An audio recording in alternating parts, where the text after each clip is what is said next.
أنا خلقناه من قبل ولم يك شيئا فوربك لنحشرنهم والشياطين ثم لنحضرنهم حول جهنم جثيا ثم لننزعن من كل شيعة أيهم أشد على الرحمن عتيا ثم لنحن أعلم بالذين هم أولى بها صليا وَإِن مِّنكُمْ إِلَّا وَارِدُهَا كَانَ عَلَى رَبِّكَ حَتْمًا مَّقْضِيًّا ثُمَّ نُنَجِّي الَّذِينَ اتَّقَوْا وَنَذَرُ الظَّالِمِينَ فِيهَا جِثِيًّا صدق اللہ مولانا العظیم صدق رسولہ النبی الامین الکریم نحن علی ذلک من الشاہدین والشاکرین۔ یہ سورہ مریم کی 64 تا 72 آیات آپ کے سامنے تلاوت کی گئی ہیں، جو چوتھے اور 5ویں رکوع کی کچھ آیات ہیں۔ ان آیات کریمہ کا ترجمہ سماعت فرما لیجئے کہ فرمایا کہ اے نبی اکرم، ہم تمہارے رب کے حکم کے بغیر نہیں اترا کرتے۔ جو کچھ ہمارے آگے ہے اور جو کچھ پیچھے ہے اور جو کچھ اس کے درمیان ہے، ہر چیز کا مالک وہی ہے، اور تمہارا رب بھولنے والا نہیں ہے۔ وہ رب ہے آسمانوں کا اور زمین کا اور ان ساری چیزوں کا جو آسمان اور زمین کے درمیان ہیں، پس تم اس کی بندگی کرو اور اسی کی بندگی پر ثابت قدم رہو۔ کیا ہے کوئی ہستی تمہارے علم میں اس کی ہم پایا؟ انسان کہتا ہے کہ کیا واقعی جب میں مر چکوں گا تو پھر زندہ کر کے نکال لایا جاؤں گا؟ کیا انسان کو یاد نہیں آتا کہ ہم پہلے اس کو پیدا کر چکے ہیں جبکہ وہ کچھ بھی نہ تھا؟ تیرے رب کی قسم، ہم ضرور ان سب کو اور ان کے ساتھ شیاطین کو بھی گھیر لائیں گے، پھر جہنم کے گرد لا کر انہیں گھٹنوں کے بل گرا دیں گے، پھر ہر گروہ میں ہر اس شخص کو چھانٹ لیں گے جو رحمان کے مقابلے میں زیادہ سرکش بنا ہوا تھا۔ پھر یہ ہم جانتے ہیں کہ ان میں سے کون سب سے بڑھ کر جہنم میں جھونکے جانے کا مستحق ہے۔ تم میں سے کوئی ایسا نہیں ہے جو جہنم پر وارد نہ ہو، یہ تو ایک طے شدہ بات ہے جسے پورا کرنا تیرے رب کا ذمہ ہے۔ پھر ہم ان لوگوں کو بچا لیں گے جو دنیا میں متقی تھے اور ظالموں کو اسی میں گرا ہوا چھوڑ دیں گے۔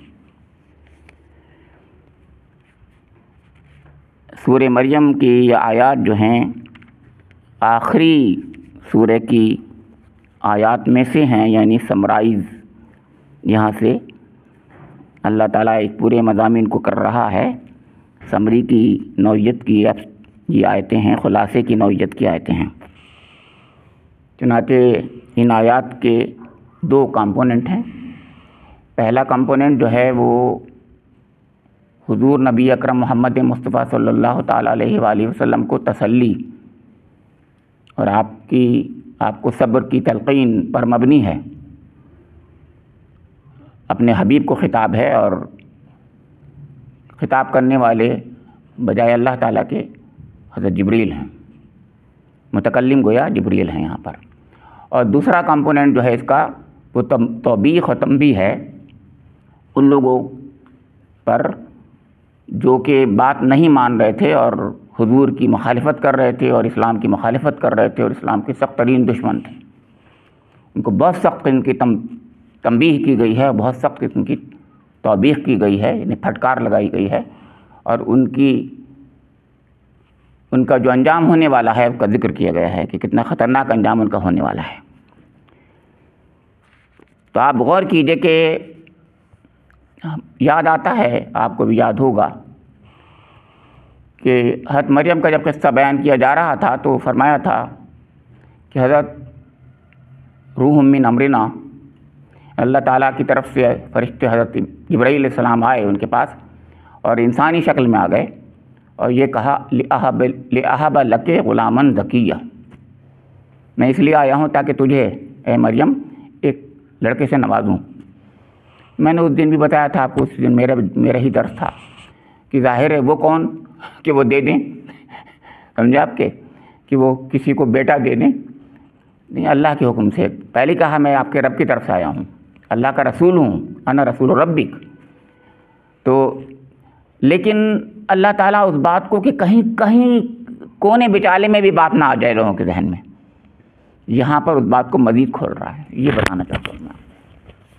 مطلب کہنے کا یہ ہے کہ فرشتوں کے ہاتھ میں کچھ نہیں ہے. یہ بات اس حیثیت سے بھی، اس نوعیت سے بھی یاد رکھیے کہ عرب کے لوگ جو ہیں فرشتوں کو اللہ کی بیٹیاں سمجھتے تھے، اور یہ سمجھتے تھے کہ اللہ کی چہیتی ہیں. وہ چہیتے ہیں، وہ ان کو چہیتیاں کہتے تھے کہ وہ جو کہتے ہیں فرشتے، وہ جیسے بیٹی کی بات مانتا ہے والد، ایسی وہ ضرور مانے گا. ہر بات جو کہتے ہیں، جو کچھ کہیں گے وہ فرشتے ان کی بات مان لیں گے. اور یہ چہیتے ہیں، اللہ کی چہیتیاں ہیں، بیٹیاں ہیں. یہاں پر بتایا جا رہا ہے کہ نہیں، کچھ نہیں، وہ تو دینا تو بہت بڑی بات ہے، ہم تو آ بھی نہیں سکتے وقت سے پہلے.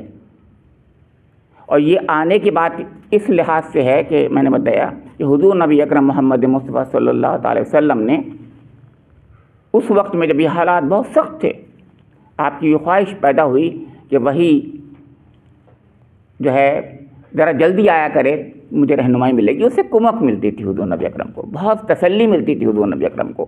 آپ چاہتے تھے، شوق تھا آپ کو، کہ جسے شوق ہوتا ہے، جس سے محبت ہوتی ہے، تو چاہتا ہے جلدی جلدی وہ چیز ہو. تو وہی سے بھی محبت تھی حضور نبی اکرم کو، اور بربنا وہی حامل وہی فرشتے حضرت جبرائیل سے بھی محبت تھی. تو حضرت جبرائیل سے انہوں نے یہ کہا کہ جبرائیل آپ جلدی آیا کریں. خواہش کا اظہار کر دیا حضور نبی اکرم نے، مجھے بہت ضرورت پیش آتی ہے، بہت ضرورت ہے. مختلف قسم کی روایتیں ہیں. بخاری کی یہ ہے کہ حضور کی خواہش ہوئی کہ انہوں نے کہا کہ آپ جبرائیل جلدی کیوں نہیں آتے اور جلدی آیا کریں. تو اللہ تعالیٰ نے برمحل ٹوک دیا. اور اس کے اندر یہ بلاغت ہے کہ بجائے اس کے کہ اللہ تعالیٰ کہتا کہ یہ کون ہے آنے والے، ان کی زبان سے کہلوایا کہ ہم کچھ نہیں کر سکتے. کیوں؟ کیونکہ وہ لوگ جو ہیں وہاں پر سارے کے سارے لوگ یہ سمجھتے ہیں کہ وہ ہم یہ سب کچھ کر سکتے ہیں. ان کی زبان سے کہلوایا. تو فرمایا کہ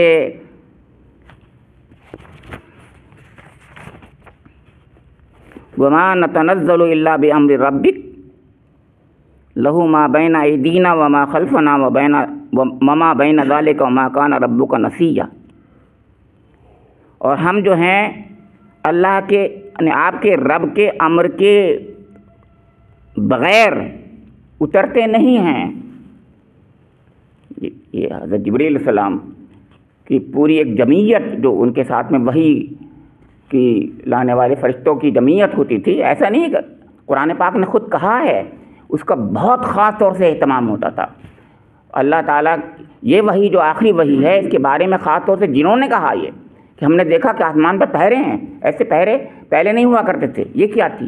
پتہ چلا کہ کوئی خاص بات ہے، اور اس کے لیے وہ چاروں طرف دنیا میں پھیل گئے. اور اس وقت انہوں نے دیکھا حضور نبی اکرم کو کہ آپ میں نے کلام پڑھ رہے ہیں. تو کئی جگہ پر جیسے سورہ احقاف کا ذکر ہے، جیسے آپ کو معلوم ہے جیسے سورہ جن کا ذکر ہے.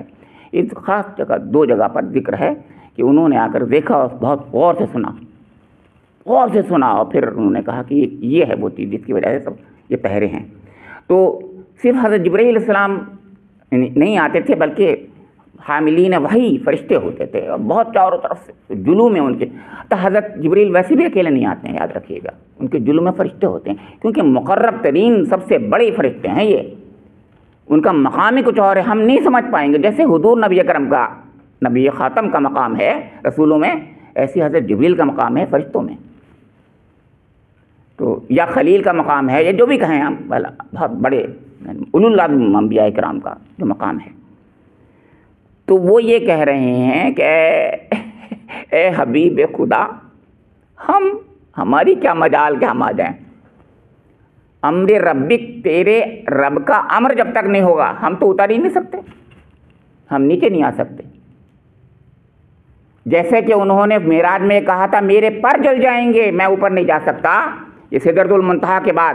ایسے یہاں کہتے ہیں ہم نیچے نہیں آ سکتے جب تک اللہ کو حکم نہیں ہوتا. تو وہاں اوپر جانے کا ذکر ہے، یہاں نیچے آنے کی بات ہو رہی ہے کہ ہم نہیں اتر سکتے جب تک کہ اللہ رب کریم ہم کو نہیں اتارتا ہے، اور جب تک ہمیں وہی ہمارے لیے نہیں ہوتی خاص اور ہمیں حکم نہیں ہوتا ہم نہیں آ سکتے. یعنی ہم اگر چاہیں بھی تو نہیں آ سکتے. کہنا یہ ہے، یعنی یہ لوگ جو ہیں یہ کہتے ہیں ہم کچھ سفارش کر دیں گے، ہماری چاہت بھی کچھ نہیں ہے ہمارے سامنے، ہمارے کوئی اختیار نہیں ہے ہمارے پاس.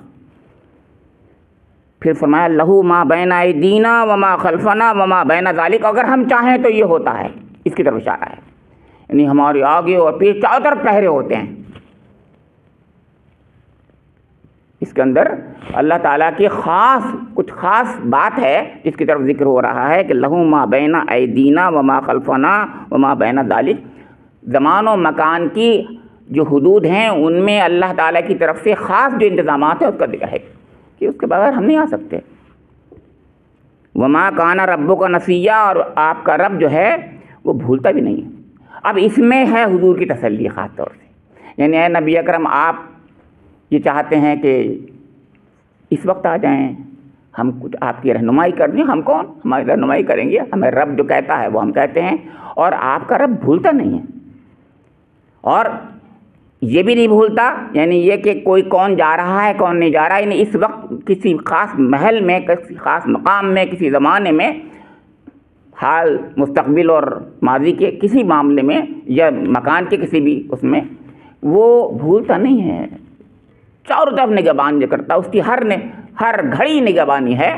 تو نہ تو ہم اپنی مرضی کے مطابق کر سکتے ہیں، اگر ہم بالفرض محال اگر ایسا ہو جائے کہ ہم چاہتے بھی تو ہمارا رب جو ہے ہمیں جب تک پرمیشن نہیں دیتا ہم کچھ کر ہی نہیں سکتے. چاروں طرف سے پہرے ہیں ہمارے اوپر.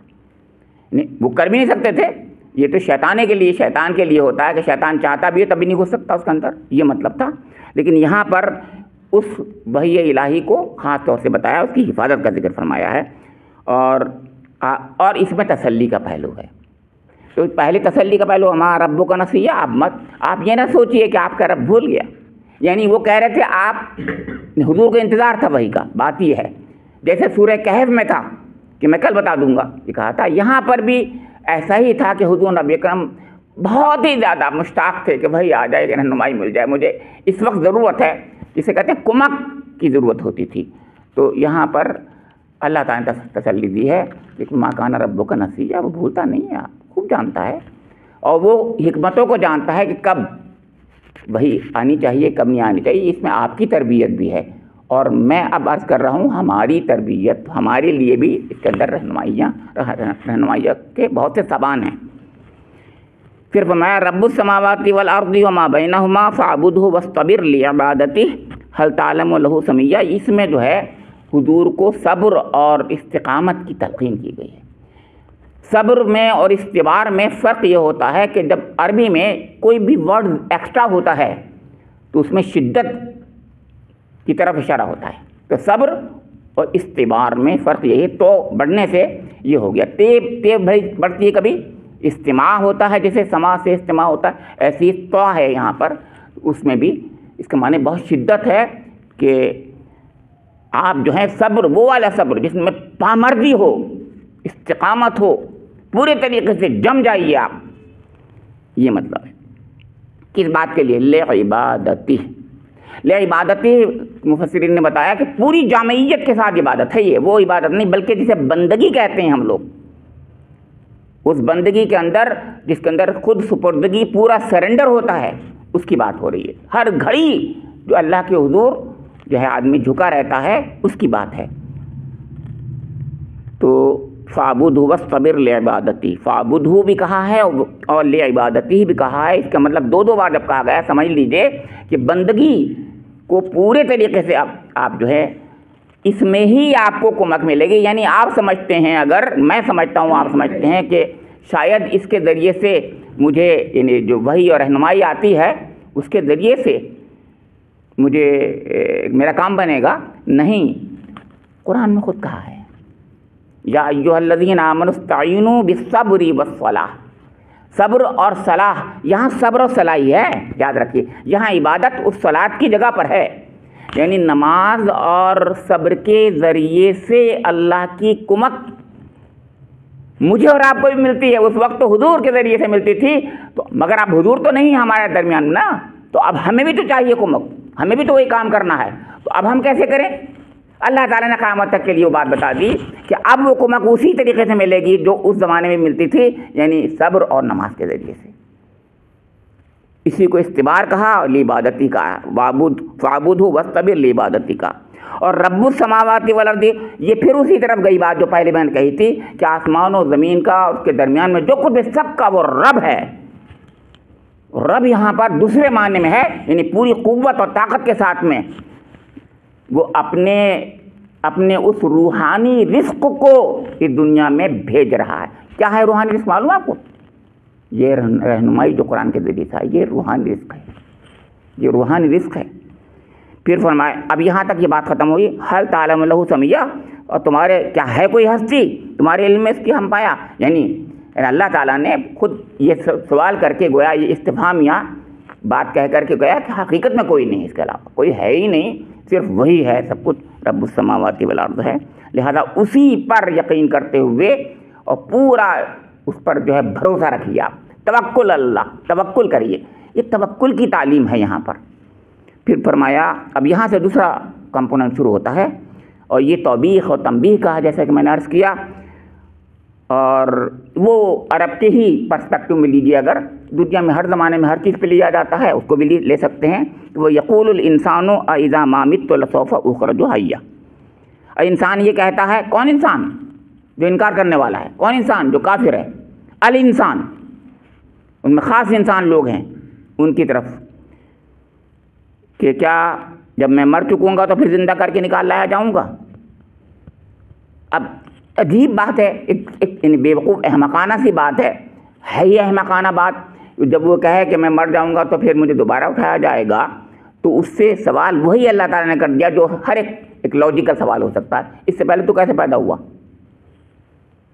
تب تو عدم سے وجود میں آیا تو اب تو تیری ایک شکل ہے، تیرا ایک پہلے سے ایک حیات اور خاکہ اور سب کچھ ہے، تجھے بنایا جا چکا ہے، اسی کو دوبارہ سے بنایا جانا ہے، تو دوبارہ نقل کرنا ہے۔ ابھی تو اب اوریجنلی بنایا گیا، جب اوریجنلی بنا دیا تو نقل اس کی، یعنی اسی کو دوبارہ سے بنا دینا کیا مشکل ہے؟ فرمایا اولا یذکر الانسان انا خلقناہ من قبل ولم یک شیئا۔ لیکن اس کو ایک بات اور انداز سے لیجیے آپ، یہ کتنی بار کہا گیا ہے یہ سورہ مریم میں، آپ غور کیجیے۔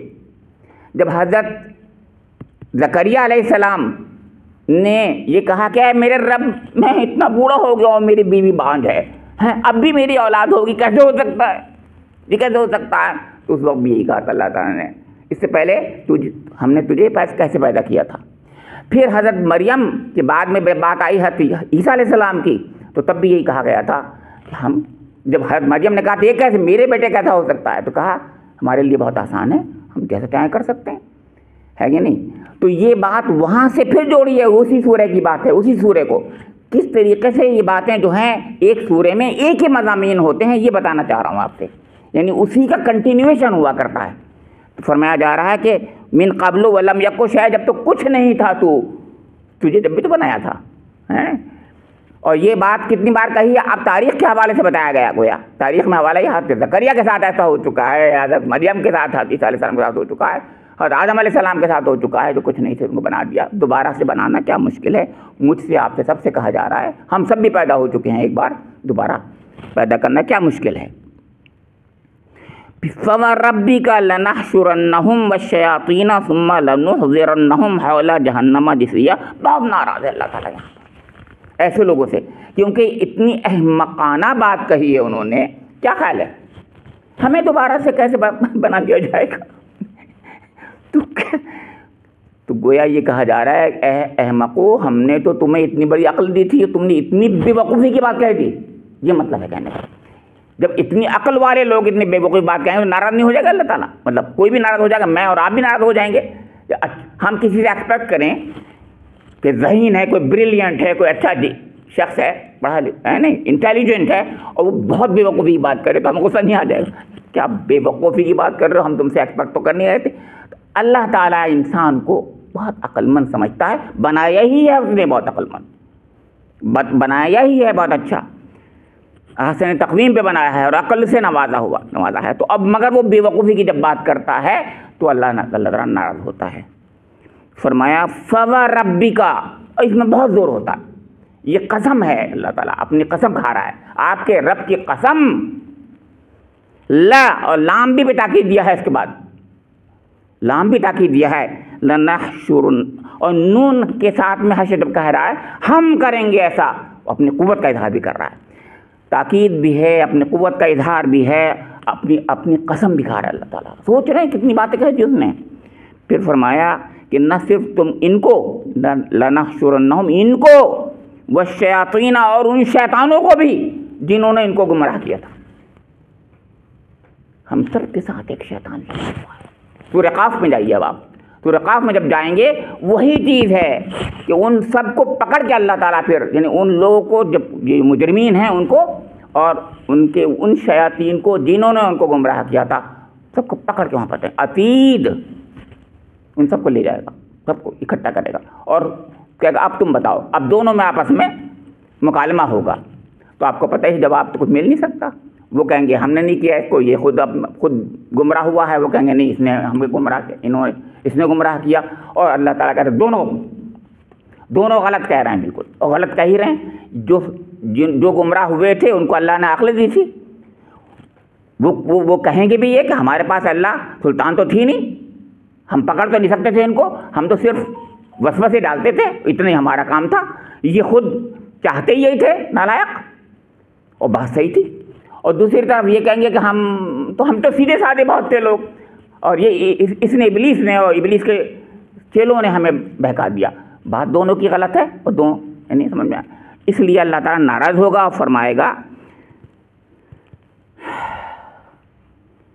ثم لنحضرنہم حول جہنم جثیا، پھر فرمایا ہم ان سب کے ساتھ شیاطین کو بے گھیر لائیں گے اور پھر جہنم کے گرد لا کر انہیں گھٹنوں کے بل گرا دیں۔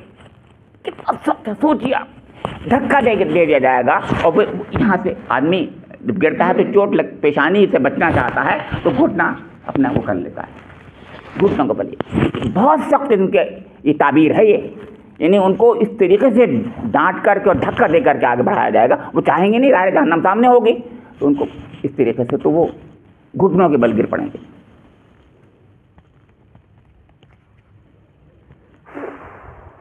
ثم لنحضرنہم حول جہنم، ماحول اس کے گرد، ماحول جسے کہتے ہیں، اسی حول اسے کہتے ہیں، جہنم کے گرد ان کے جو ہے گھٹنوں کے بل گرا دیں گے، گر پڑیں گے۔ ثم لننزعن من کل شیعۃ ایہم اشد علی الرحمن عتیا، اور پھر ہر گروہ میں سے ہر اس شخص کو چھانٹ لیں گے جو رحمان کے مقابلے میں زیادہ سرکش بنا ہوا تھا۔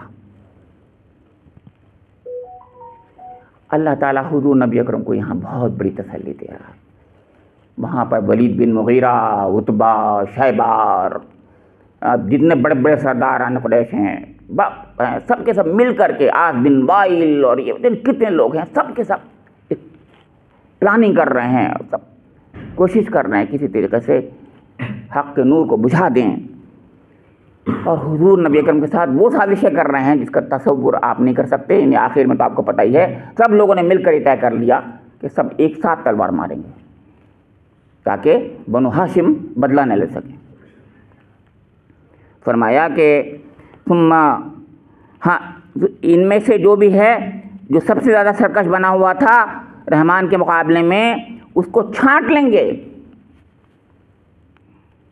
پھر فرمایا کہ ثم لنحن اعلم بالذین هم اولی بها صلیہ، اور پھر ہم یہ جانتے ہیں کہ ان میں سے کون سب سے زیادہ بڑھ کر جہنم میں جھونکے جانے کا مستحق۔ اتنا ناراض ہے اللہ تعالیٰ، سوچے، ہمیں معلوم ہے کون سب سے زیادہ اس میں نالا ہے۔ اب حضور نبی، کوئی بھی آدمی کے ذہن میں آتا ہے کہ یہ زیادہ میری تکلیف پہنچا رہا ہے، یہ تکلیف زیادہ پہنچا رہا ہے، کبھی وہ کرتا ہوتا ہے، کبھی وہ کرتا ہوتا ہے۔ اللہ تعالیٰ فرما رہا ہے کہ میں جانتا ہوں خوب کہ کون سب سے زیادہ آپ کا بڑا دشمن ہے، بہت سخت، یعنی آپ کے ساتھ میں انصاف ہوگا، میرے ساتھ انصاف ہوگا۔ یہ بات ہے، انصاف کی طرف توجہ دلائی جا رہی ہے۔